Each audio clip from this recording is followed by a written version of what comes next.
ये श्री वृंदावन बिहारी लाल की जय, श्री राधा रमण लाल की जय, श्री लक्ष्मी नारायण भगवान की जय, श्री गिरिराज धरण की जय, बाल कृष्ण लाल की जय, श्याम सुंदर श्री यमुने महारानी की जय, जगत गुरु श्री वल्लभाधीश की जय, गोसाई जी परम दयाल की जय, श्री गुरुदेव की जय, लाडले लाल की जय, आज के आनंद की जय, सब भक्तन की जय, सब विप्रन की जय, समस्त ब्रजवासीन की जय, श्री गोपेश्वर महादेव की जय,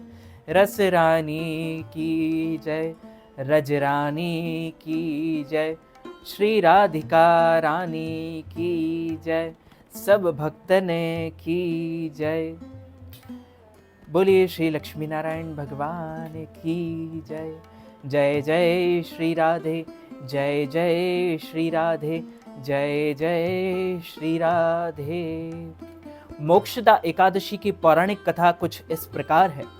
एक समय की बात है, गोकुल नगर पर वैखानस नाम के राजा राज किया करते थे। वे बहुत ही धार्मिक प्रकृति के राजा थे। प्रजा की सुख चैन से अपने दिन बिता रही थी। राज्य में किसी तरह का कोई संकट नहीं था। एक दिन क्या हुआ कि राजा वैखानस अपने शयन कक्ष में आराम फरमा रहे थे।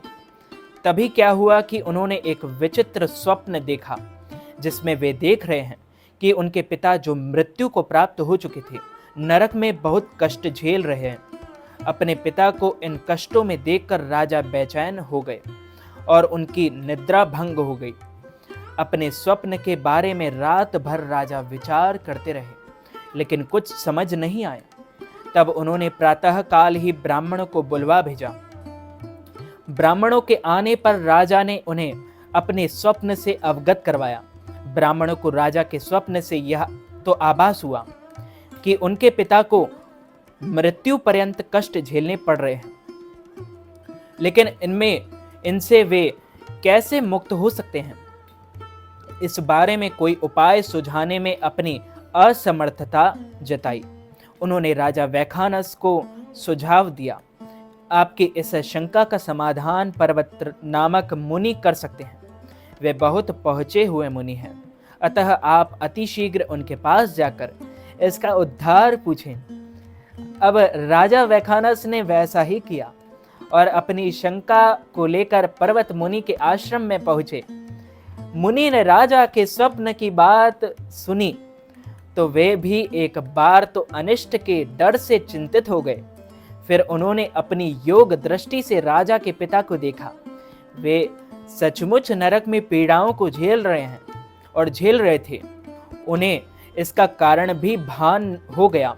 तब उन्होंने राजा से कहा कि हे राजन, आपके पिता को अपने पूर्व जन्म पाप कर्मों की सजा काटनी पड़ रही है।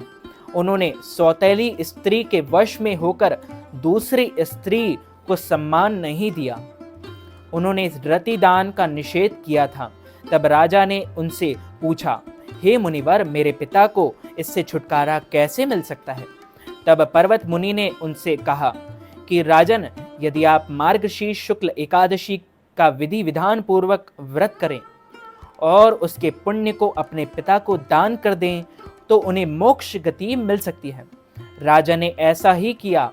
विधि विधान पूर्वक मार्गशीर्ष एकादशी का व्रत कर उसके पुण्य को अपने पिता को दान करते ही आकाश से संभल और मंगल गान होने लगा।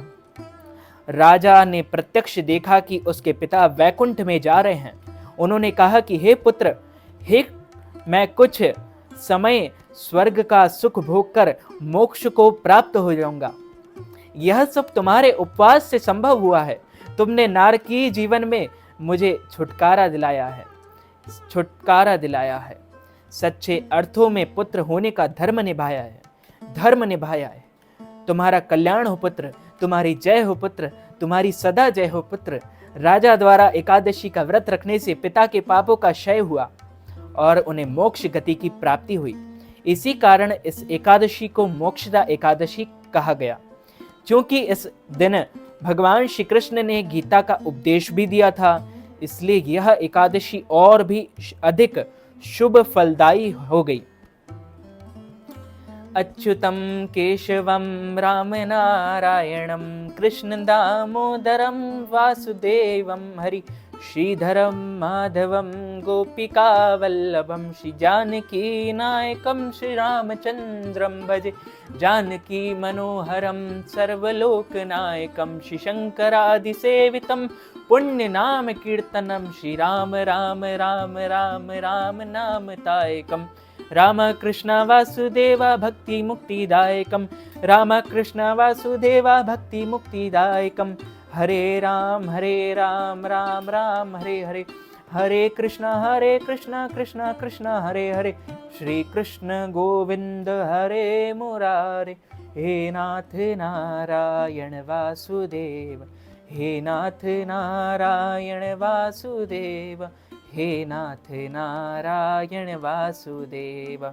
तो मित्रों, भक्तजनों, माताओं बहनों, यदि आप मोक्षदा एकादशी, गीता जयंती के निमित्त, इस एकादशी के निमित्त ब्राह्मणों को फलाहार करवाना चाहते हैं, या अन्नदान, वस्त्रदान, गौदान, तिलदान, अथवा इस एकादशी के पारणा के निमित्त कोई भी दान दक्षिणा हमें प्रदान करना चाहते हैं, तो आप स्क्रीन पर दिख रहे इस QR कोड पर स्कैन करके नगद राशि, धनराशि प्रदान करके मोक्षदा एकादशी का संपूर्ण पुण्य लाभ प्राप्त कर सकते हैं। इस वीडियो को ज़्यादा से ज़्यादा लोगों तक शेयर कीजिएगा, लाइक कीजिएगा, कमेंट कीजिएगा और सब्सक्राइब करके बेल आइकन को भी ऑन कर लीजिए ऐसे ही नए नए वीडियोस देखने के लिए। मैं मिलता हूँ आपको किसी और नई वीडियो के साथ। आपका अपना विशाल शास्त्री। सादर जय श्री कृष्ण, सादर धन्यवाद।